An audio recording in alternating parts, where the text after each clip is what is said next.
Buongiorno a tutti e bentornati a Valgrande. Oggi, sempre nelle mie passeggiate di fine primavera, ho ripescato e sono ritornata con i pensieri alla mia infanzia. Quando si andava a passeggiare, quando sul finire dell'anno scolastico andavo a fare le passeggiate in campagna con mio papà.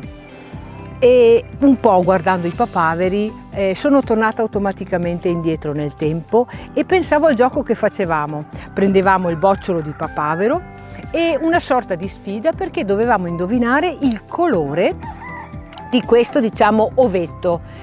Chi indovinava ovviamente aveva la gratifica e la soddisfazione di aver indovinato il colore dei petali, che poteva essere bianco, rosa o giallo, a seconda dello stadio di crescita di questo bellissimo fiore, e poteva essere chiamato pulcino, gallina o gallo se era rosso.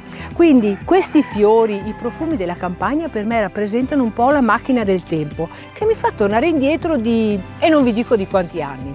Però è anche bello continuare a passeggiare per assaporare la stagione estiva che ormai è alle porte, che ci permette anche di avere delle nuove preparazioni nella nostra cucina. Infatti si possono trovare in questo periodo preparazioni a base delle prime zucchine, frittate con i fiori, sempre con i fiori delle zucchine o con i fiori di zucca, e tante altre preparazioni che vi invito a provare se venite qui a Valgrande.